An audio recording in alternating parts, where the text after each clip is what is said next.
I stood frozen in slippers as a cement mixer rumbled into my backyard like a villain's weapon. Thick concrete gushed into my 140-year-old well, the one I'd restored stone by stone. Karen, our HOA president in leopard print yoga pants, waved her clipboard and yelled, "This is for neighborhood uniformity." She had no idea she'd just declared war on the one person who controlled every drop of water her empire drank. And I was done playing nice. 2 hours later, the diesel roar shattered our peace. By the time I sprinted outside, barefoot concrete was already bubbling over the stones. Karen didn't flinch. "You're welcome," she smirked. But her victory speech missed one detail. My wife Dana, a city engineer, was already whispering. She just declared war on the wrong water source. I wasn't dreaming. I wasn't hallucinating. I was watching in real time as a stream of thick gray concrete gushed out of the chute directly into my historic well. The same well I had spent the last year restoring by hand, stone by stone. And standing triumphantly beside the truck in leopard print yoga pants and a wide-brimmed sun hat was Karen, the self-proclaimed queen of our HOA, waving a clipboard like a sword. The truck beeped, my jaw dropped, and Dana, who had only come out to water the basil, dropped her watering can like she was watching someone torch our home. That's when I realized I wasn't just in a war over water. I was in a war with a lunatic HOA president who had no idea that she had just declared battle against the one man in the neighborhood with full land rights over her water supply. It had started simply enough. We moved into the neighborhood on the edge of the city's historical zone, hoping for peace and space to breathe. The property was old, charming, and had something very few homes in the HOA could boast: a fully functioning, municipally approved, hand-dug well.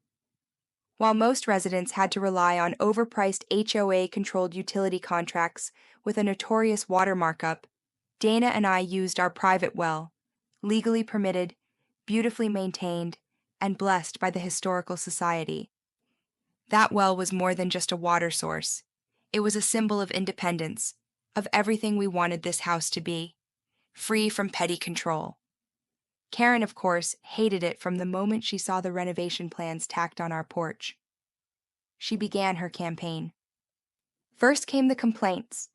The well violates neighborhood aesthetic rules, the brick color isn't compliant, the pulley is too visible from the street. Then came the citations, each one more laughable than the last. We appealed. We won every single time. But Karen didn't take defeat like a normal person. No, Karen doubled down like she was trying to win a war no one else even knew they were in. Her last email before the cement truck incident had ended with the phrase, "Consider this your final notice before community action is taken." We'd laughed. What kind of action could she take? We had permits, we had legal counsel, and we had history on our side. Apparently, we also needed a security camera pointed directly at our water source. The morning it happened was supposed to be quiet. I had just sat down with my coffee and a book when I heard the unnatural growl of diesel in the backyard. The mixer was already backing in. I didn't even have time to put on shoes. By the time I reached them, the well was three-quarters full, bubbling gray at the edges. Karen was already turning to leave, her clip-on sunglasses shining like the smugness in her voice. I hollered, "What are you doing? Are you insane? That's a protected structure." She didn't even flinch. She just called over her shoulder, "You're welcome. Now maybe your eyesore won't hurt our property values." Dana stood beside me, completely stunned, mouth agape. She's a former city infrastructure engineer and had worked on everything from sewer systems to utility grids. Her first instinct wasn't rage, it was logistics. Her eyes narrowed as she muttered, "She just messed with the wrong part of the map." I tried calling the police, vandalism of a historic structure, environmental contamination, trespassing. But the HOA lawyer had already called it a community-led maintenance operation. The city said it was a civil matter. Karen, unsurprisingly, claimed she had multiple HOA board votes and community consent. Consent apparently meant 3 signatures gathered over mimosas in her backyard. We spent the rest of the day documenting everything: photos, video, cement truck license plate, witness statements. Our neighbor Greg, who had walked over to borrow a shovel, stood dumbfounded watching the mess unfold and simply said, "I always thought that lady was a menace, but this is sociopathic." Dana was already flipping through her old files before I even had a chance to finish my coffee. She pulled out a binder labeled easement contracts and thumbed through it like she was on a mission. What she found changed everything. Back when the land was sold to developers decades ago, the builder had agreed to several conditions. One of those was that water access for the surrounding area passed through a master underground conduit buried under our property. The contract, a boring but legally binding piece of paper, stated that should the landowner ever choose to revoke access to that underground pathway, the water company was required to cease all neighborhood water delivery until the matter was resolved in court. It was a provision put in place to protect the original landowner's rights. And that landowner's descendant, as it turns out, was me. Dana's hands didn't shake as she pulled the easement contract, her eyes blazing. They think concrete silenced us? Let's see how they drink silence. For the first time, I smiled. Karen had brought a mixer to a water war, and we own the river. I called an old friend who worked in municipal contracts. After some back and forth and an emailed copy of the original agreement, he called me back, whistling low. "You're not going to believe this, Ray. That easement is active. If you file a revocation, the city is legally required to shut off water delivery to every house in the subdivision until it's either reinstated or they reroute, which could take months and a fat budget they don't have." That's when I felt it, that subtle shift from victim to chess player. Karen had brought cement to a contract war, and we were holding the pen. Dana grinned like she just remembered how much she enjoyed strategic planning. "We'll file the revocation, but we'll give them 48 hours first. Let's see if they're smart enough to fix this before they're brushing their teeth with bottled water." And so that night, while the HOA gathered around their clubhouse to toast another successful enforcement operation, I sent one email to the city's water administration office, CC'd to the HOA board. It was short, polite, and very, very clear. Due to unauthorized damage to protected private infrastructure, we are suspending the landowner easement permitting water access through our property per agreement hashtag 872L. Delivery must cease effective 48 hours from this notice until further legal resolution. Thank you for your cooperation. 48 hours. That's how long their faucets had left. While Karen toasted her victory at the clubhouse, I sent the email that would turn her kingdom to dust. TikTok, Karen. By the time the sun rose the next morning, the neighborhood was already buzzing, but not for the reasons Karen had hoped. Word spread fast that the HOA had handled the historic well behind our house, and a few overly enthusiastic board members were walking around like they just defeated some invading army. One of them, a guy named Philip who wore HOA logo polos like a uniform, was even going door to door reminding people to thank the board for upholding community aesthetics. But what no one realized was that the countdown had already started. 48 hours until the faucets dried up.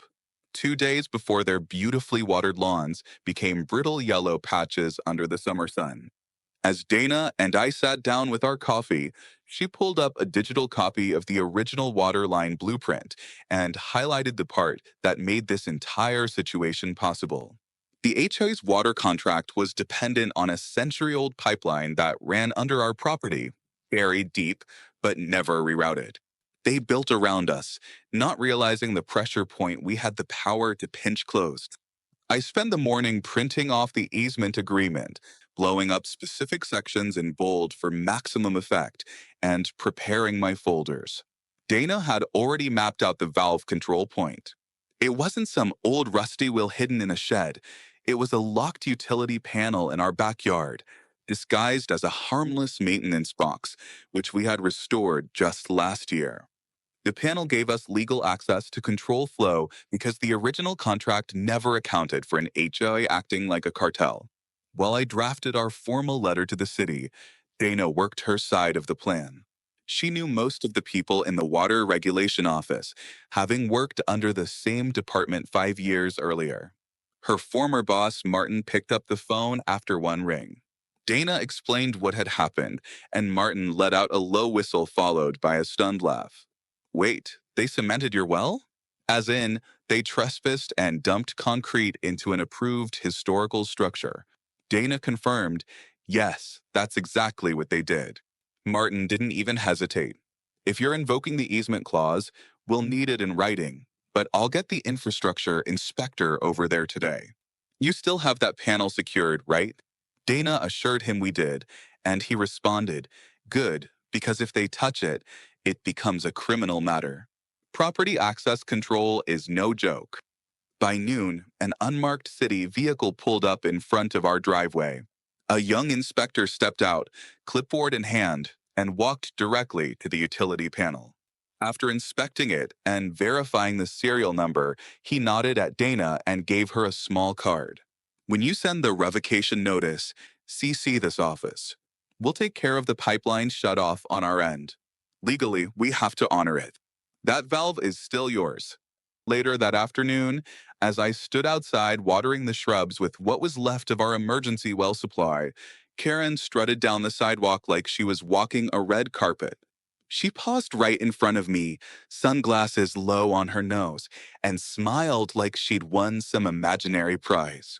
See? Doesn't the yard look cleaner without that dreadful old well in the middle of it? I didn't even flinch. I just smiled and nodded. You know, Karen, it's amazing how fast things change around here. She raised an eyebrow, confused by my calm tone, but instead of staying to argue, she flicked her wrist and marched off, clearly expecting me to boil with rage. The truth was, I wasn't mad anymore. I was patient. Because revenge wasn't about shouting or filing complaints, it was about knowing exactly how and when to apply pressure. And now we had the valve. That night, Dana and I finalized our revocation document. We cited the contract clause, included 3 photos of the vandalized well, 2 videos of the cement truck backing onto our property, and a notarized letter from a neighbor confirming what he witnessed. The last page was the legal easement control declaration, signed by my great-uncle decades ago. I CC'd the water department, the HOA's own legal email, and Karen's personal inbox. At precisely 8 p.m., I clicked send. The next day was quiet, eerily so. There were no messages, no door knocks, no calls from the HOA. I figured they were scrambling behind closed doors, trying to decipher the document, probably calling emergency meetings. At 7:03 a.m., the first scream pierced the street. My toilet won't flush. By breakfast, the neighborhood chat exploded. Karen, my kids are drinking bottled water. Is this your uniformity? I sipped coffee, watching her empire crumble one dry faucet at a time. The first scream came from 2 houses down. The sprinklers didn't come on. 5 minutes later, someone banged on their hose bib, clearly trying to get it to work. At 7:30, the neighborhood group chat lit up. Is the water pressure low for anyone else? My shower is just dripping. No water. What's going on? Did the HOA forget to pay the city? Karen, what the hell is happening? By 8 a.m., full panic mode had set in. Karen posted an official HOA announcement in the group chat. Due to an unexpected municipal maintenance issue, water service will be temporarily limited. Please conserve usage until resolved. We appreciate your understanding. I almost choked on my coffee. Unexpected municipal maintenance. That's one way to put it. Dana simply laughed, scrolling through the comments. Within 10 minutes, the residents were demanding an explanation, accusing the HOA of mismanagement, and begging for bottled water deliveries. Some older residents were calling for emergency utility crews. One neighbor, Tim, wrote, I have a 3-year-old and no running toilet. This is a health issue now. Around 10 a.m., Karen showed up at our property. She didn't knock, she shouted from the sidewalk. Ray, I know what you did. I stepped out calmly, hands in my pocket. Oh, I haven't even done anything. All I did was follow the terms of a legal agreement that your little cement stunt violated. You cut off our water supply. We'd just returned the favor. Her face turned red. You can't do that. You don't have the authority. I shrugged and said, actually, I do. And if you'd bothered to read the contract before marching that truck into my yard, you'd know that too. She sputtered for a few seconds before storming off without another word. By midday, the HOA held an emergency board meeting, but this time it wasn't behind closed doors. Word had spread, and half the neighborhood showed up outside the clubhouse demanding answers. I watched from my drone, which I flew casually over the clubhouse parking lot, feeding footage back to my laptop. Dana sipped her iced tea as we watched board members argue. One of them, a younger guy named Thomas, even slammed a binder on the table and yelled, "You didn't tell us there was a contract involved. You told us he was violating aesthetic codes." Karen barked something back, but it was lost in the noise. People were yelling. Someone shouted, "This is illegal. You cemented his private well." Meanwhile, a city official quietly stepped into the building, holding a clipboard. From the drone's camera, we watched him pull Karen aside. She looked stunned, then panicked, then furious. I paused the footage right there, zoomed in on her face, the kind of face someone makes when they realize they've stepped into a bear trap set by themselves. Dana tilted her head and said, "Think we should give them an out?" I shook my head. "Not yet. Let it simmer. We haven't even gotten to the good part. The real fun begins when the toilets stop flushing." The next 48 hours unfolded like a slow motion car crash, the kind where everyone sees the disaster coming, but no one knows how to stop it. The HOA members tried to project calm, but their carefully crafted image was crumbling faster than a sand castle in a monsoon. It began with minor grumbling, children complaining they couldn't fill their inflatable pools, gardeners shouting about withering flower beds, dogs whining for their water bowls. But by day two, the murmurs had become a neighborhood-wide roar. Faucets were coughing air, water coolers were flying off store shelves. Karen's grand solution? An emergency memo sent to all residents at 2 a.m. suggesting everyone boil collected rainwater and practice water use mindfulness. Unsurprisingly, the residents were not thrilled about her hippie cult approach to basic utilities. Meanwhile, Dana and I observed everything like generals from a hilltop watching the enemy's camp disintegrate.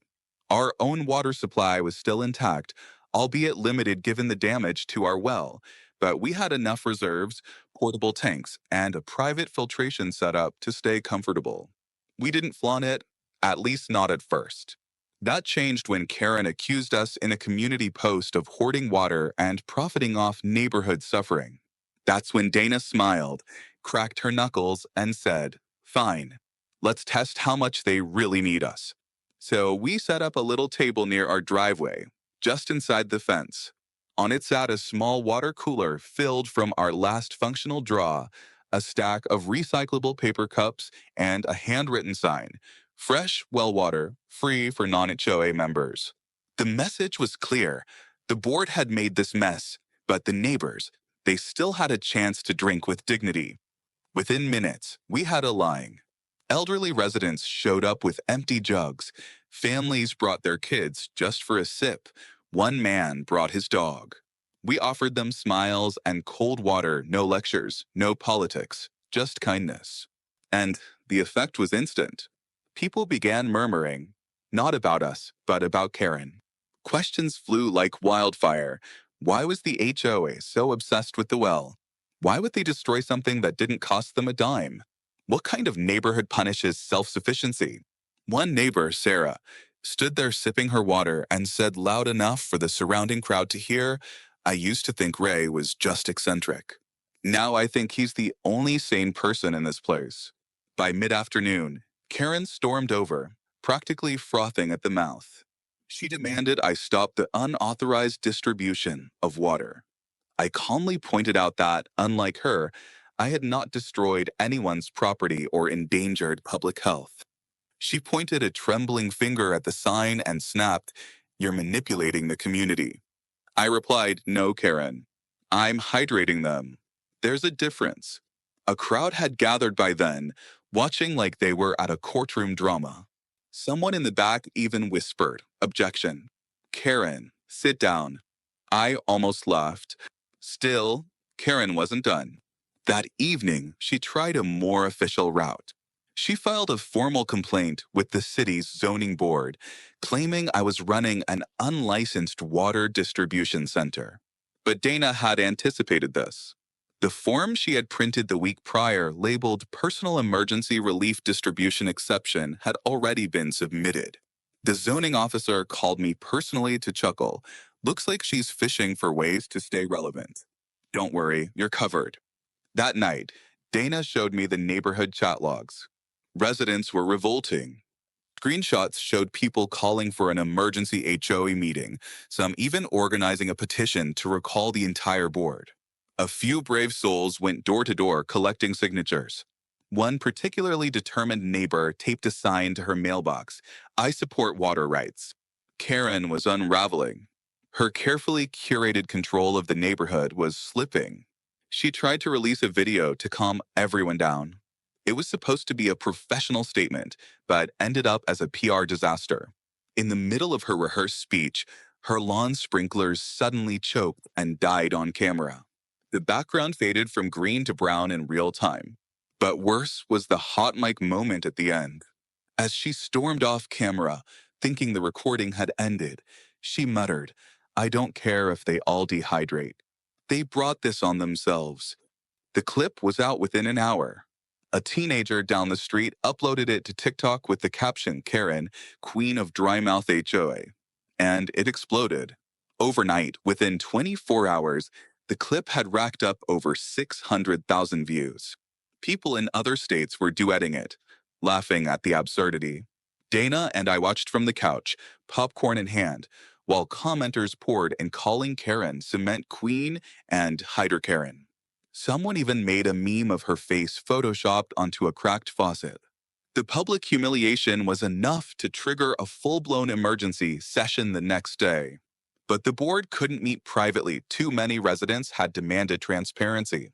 So, for the first time in years, they were forced to hold an open-air community meeting in the clubhouse parking lot. I brought a lawn chair and parked across the street, just far enough to observe, but not participate. Dana flew our drone in again, this time equipped with a speaker and camera, broadcasting the event to our laptop. The footage showed chaos. Dozens of residents, furious and loud, demanded answers. Thomas, one of the younger board members, stood at the front, sweating through his collared shirt. He tried to calm everyone down, but it was no use. People were livid. One woman shouted, "My toddler has had 3 sponge baths in a row." Another man yelled, "I had to use my pool skimmer to flush my toilet." Then came the calls to remove Karen. Someone brought out a petition. Over half the residents had signed already. A vote was scheduled right then and there. Karen tried to stop it. She stood on a chair and screamed about protocol and order, but it was too late. Her time was up. While all of this unfolded, I made a quiet call to Martin at the water department. I told him the neighborhood was finally moving toward resolution, and I'd be ready to negotiate the reinstatement of flow as soon as they voted. He chuckled and said, "I bet they're regretting that concrete now." I replied, "Oh, they haven't even paid for the cleanup yet. That's coming next." Sure enough, by sunset, the vote was finalized. Karen was out, removed by overwhelming majority. Her reign of cement and chaos had ended in a spectacular implosion. The remaining board, desperate to repair the damage, reached out to me the next morning. Thomas, now acting president, approached our gate sheepishly. He asked if we could meet. I agreed on one condition: that Dana would sit in two. We gathered around our patio table, sipping water that tasted sweeter than ever. Thomas apologized on behalf of the board. He acknowledged their mistake and begged us to lift the revocation so the city could restore water service. Dana laid out her terms: full reimbursement for the well's repair, a formal letter of apology, and an HOA policy change preventing any future tampering with privately owned historic structures. Thomas agreed to everything. Desperation is a great motivator. We signed the reinstatement order right then and there. As I walked him to the gate, Thomas paused and said, "For what it's worth, I never liked her. I just didn't know how bad it would get." I nodded and replied, "The scary part is she thought she was right the whole time. That's what made her dangerous." By the end of the week, the water flowed again. Faucets hissed, then gushed. Lawns slowly regained their color. The HOA, once a rigid tower of enforcement, was now a humbled council eager to regain trust. But the neighborhood never forgot, and neither did Karen. Her house went on the market within days, no goodbye party, no farewell note. Just a moving truck and a bitter woman glaring out the window as she left the street she once ruled with an iron hose. The week following Karen's removal felt like living in the aftermath of a storm that had ripped through the neighborhood and left behind the kind of silence you don't quite trust. People were hesitant to celebrate. After all, just days ago they were rationing water and boiling rain in pots. But there was also something undeniably different in the air now, a sense of relief mixed with embarrassment. The same neighbors who once avoided eye contact with me at the mailbox were now stopping midwalk to say things like, "You were right all along," and "Sorry we didn't speak up sooner." Dana called it the post-Karen thaw. I called it ironic justice. And while the community slowly returned to normalcy, I focused on preparing for the next chapter, holding them accountable, not just socially, but legally.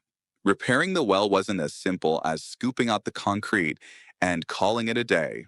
The cement had damaged the internal stone lining, choked the filtration system, and disrupted the underground channel. We'd gotten a quote from a preservation contractor, and the price tag wasn't small. But it wasn't about the money anymore. It was about making it clear that what Karen and the board had done wasn't just petty, it was criminal. Dana and I sat down with our attorney, a wiry man named Leonard with thick glasses and a memory like a steel trap. He reviewed everything: the photos, the footage, the city letters, and the easement document. His eyebrows lifted only once when he got to the part where Karen labeled the sabotage as community beautification. He leaned back in his chair and said, "Well, that's the dumbest legal defense I've seen in 20 years. You've got her on property damage, environmental interference, municipal obstruction, and trespassing. And if the HOA formally approved it, then they're callable." I asked if it was worth suing. He smiled. "If you're looking to make a point and cover your costs, absolutely.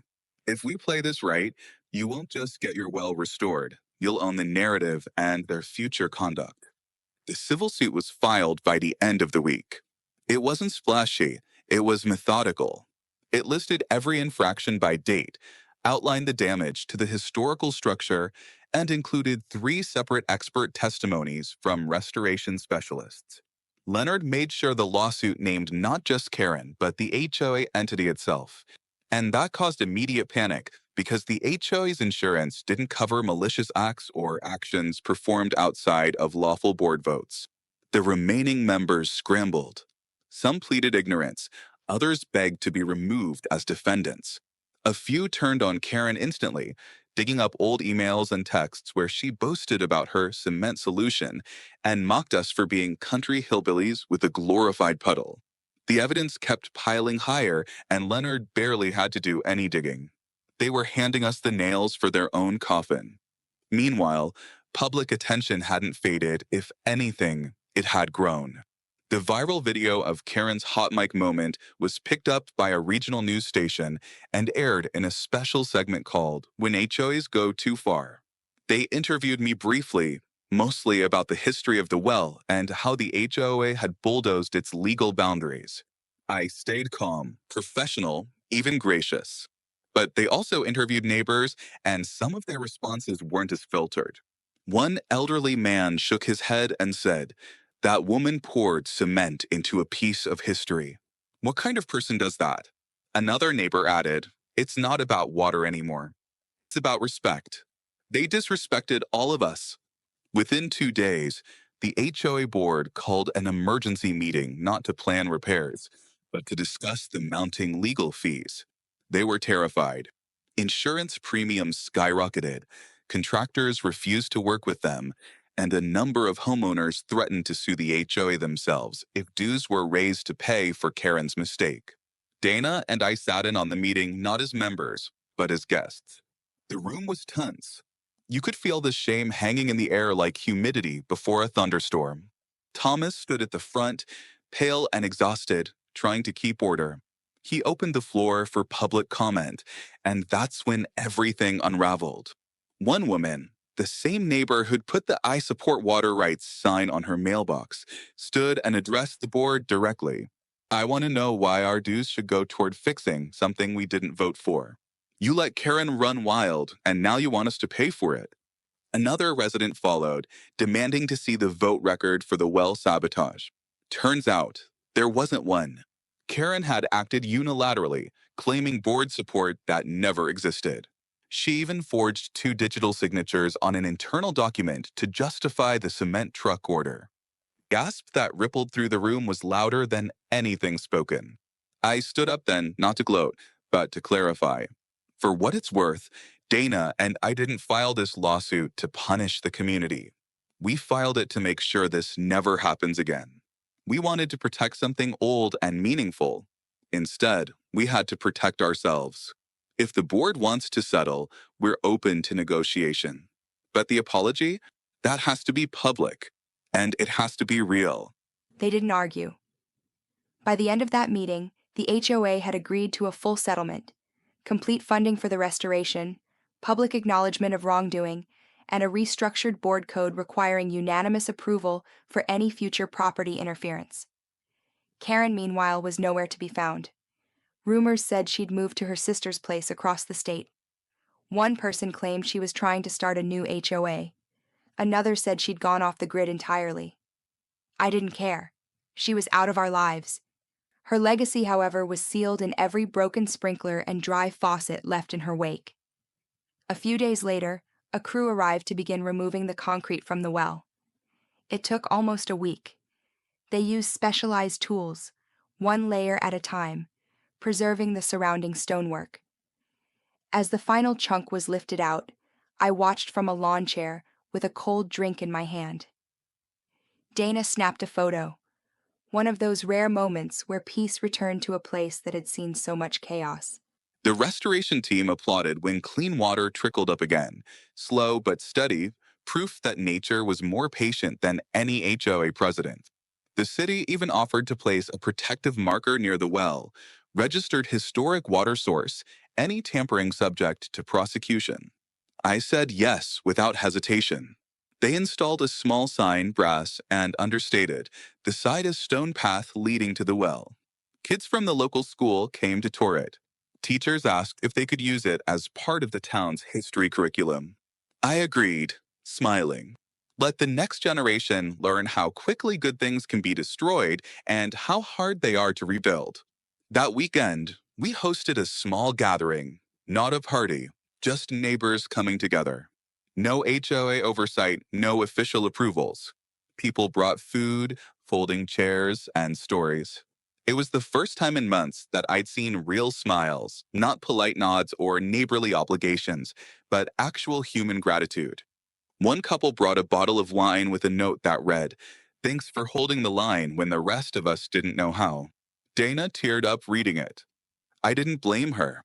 As the evening wound down and the fire pit crackled behind us, someone asked if we'd ever considered joining the HOA board ourselves. Dana left. I chuckled and said, "We're not interested in running anything. We just want to live in peace." That got a few nods. Then someone else asked, "Do you think Karen will ever come back?" I thought for a moment, then said, "Probably not. But if she does, at least now we've got a sign that says she can't pour cement over the truth and get away with it." They all laughed, but I wasn't joking. Because in this neighborhood, water wasn't just life. It had become the great equalizer. And thanks to one very misguided HOA president, the entire community had finally learned that some things, like history and rights, can't be buried in concrete forever. Summer turned to fall with a breeze that no longer carried tension. The once divided neighborhood now felt like a place of cautious unity, like a house patched up after a storm. There were still a few cracks beneath the surface, whispers of former loyalties, a fence or two still bearing the signs of Karen's era. But overall, people had learned. They had seen what unchecked power could do and how far one person's obsession with control could spiral into disaster. For the first time since we moved in, our neighborhood wasn't just peaceful, it was cooperative. People waved more often, kids played in front yards again, and Dana and I could enjoy a quiet evening on the porch without wondering if a drone, a complaint, or a confrontation was coming. The well restoration finished ahead of schedule. The team managed to preserve most of the original structure, and the new system they installed beneath the surface ensured that the water flow was more reliable than ever. A low, rust colored pump handle had been restored to match the original 1880s design. It wasn't just functional, it was symbolic. A reminder that despite Karen's best efforts to bury something meaningful, it had survived and returned even stronger. The city even scheduled a small dedication ceremony, and to our surprise, people actually came. Neighbors showed up, some bringing kids, others just curious. The mayor gave a short speech, awkward and polite, followed by one from a local historian who called our well a resurrected artery of independence. Dana looked over at me during that and whispered, "I still prefer puddle with a pulley." I grinned and nodded. We stood beside the newly restored well, shaking hands with people we'd once barely exchanged glances with. Some of them apologized quietly, embarrassed they hadn't stood up to Karen sooner. Others admitted they didn't fully understand what was going on until the water dried up. One man even laughed and said, "Who knew that the guy with the ugly bucket would turn out to be the neighborhood's firewall?" It felt strange being thanked so often, especially for something that never should have needed defending in the first place. But if that was the cost of waking people up, it was worth it. As for the lawsuit, the settlement came through just a week after the dedication. It arrived as a thick packet in the mail, signed and sealed.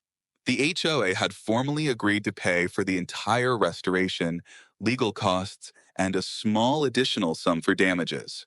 We didn't push for more than that, we weren't in it for profit.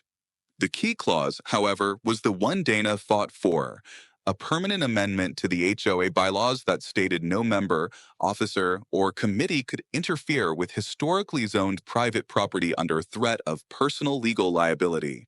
That clause would outlast any presidency. It was a long-term win. The city even refunded our legal filing fees, citing the public interest of the case. Apparently, we'd unintentionally become a textbook example of civic pushback. A local civics teacher reached out and asked if he could use our story for a module on property rights. Dana laughed when she read that email and said, "So we're officially a cautionary tale now." I replied, "We're pioneers. Pioneers with a fence and a valve." Karen, on the other hand, had vanished. Rumor had it she moved in with her sister 3 towns over, but no one knew for sure. Her house was purchased quickly and quietly by a couple from out of state. They repainted the front, pulled up the hydrangeas she once worshipped, and removed all the security cameras she'd installed. The place almost looked normal again. A few neighbors told them the story of what happened, just to make sure they understood the history. One of them, upon hearing the whole saga, walked over to our place with a six-pack and said, "If anything weird ever happens again, I'll assume you already have the blueprint to fix it." Despite the legal resolution, there were still smaller fires to put out. A few of Karen's loyalists, those who once parroted her HOA newsletters like scripture, tried to maintain their authority in small ways. Passive-aggressive notes on trash bins, sidewalk chalk complaints. One even mumbled something about our solar panels being too reflective. But those voices were quieter now, drowned out by the majority who had seen the damage Karen's methods caused. The new board members, especially Thomas, were far more grounded. He stopped by occasionally, always respectful, and made it clear he wanted a clean break from the past. He even asked Dana to review a few upcoming zoning policies to make sure there wouldn't be another cement incident. She did with red ink and a dry sense of humor. One particular moment sealed everything. About 2 months after the settlement, I was in the backyard adjusting the hose when I noticed a group of kids huddled around the well. Normally, I might have been cautious, but they weren't doing any harm. In fact, one of them was explaining the history to the others. He pointed to the brass plaque and said, "That's the sign that keeps bad grown-ups from messing with it again." It's like a spell. The others nodded solemnly. I didn't interrupt. I just stood back and smiled. They got it. Life settled into something stable after that. Dana took on a consulting project with the city, helping to review neighborhood development plans. I started gardening more, finally planting the tomatoes I'd been putting off all year. We still got the occasional media request, especially when someone new discovered the viral video or wanted to do a follow up. We turned most of them down. The story had been told, the message was out. We didn't need to retell it. We just wanted to live our lives without anyone trespassing on our land with a cement truck. It wasn't about water anymore. It never really was. It was about control, about boundaries, about people like Karen who believed power came from paper titles and clipboard rules. What she never understood was that the strongest power isn't control, it's ownership. Ownership of land, of truth, of one's rights. She underestimated us because we were quiet, because we didn't shout at HOA meetings or parade around with flags. But when she poured that cement, she didn't just damage a well. She activated the silent force of two people who believed in law, community, and fairness. And when the pressure built up, it was her pipes that burst. Sometimes at night, I'd sit on the porch and look at the old well in the moonlight. It stood there like a monument, not just to water, but to resilience. Dana would come out, sit beside me, and say, "Think the HOAs learned their lesson?" I'd answer, "Probably. But if not, we still have the valve." That always made her smile. And that's how it ended, not with a dramatic final battle or some viral stunt, but with quiet dignity and restored peace. Our water flowed freely, our neighborhood found its footing, and the people who once blindly followed learned to think for themselves. No more cement trucks. No more unauthorized actions. Just a well, a couple who refused to back down, and a street that finally remembered what it meant to be neighbors. In the end, all it took was one disastrous mistake from an overreaching HOA president to remind an entire community that sometimes the smallest things, like a patch of earth with an old crank handle, can hold the greatest power. And sometimes the people who look the quietest are the ones who write the next chapter, not with concrete, but with conviction. The valve's still in our hands. And this time, we won't wait for the concrete to pour.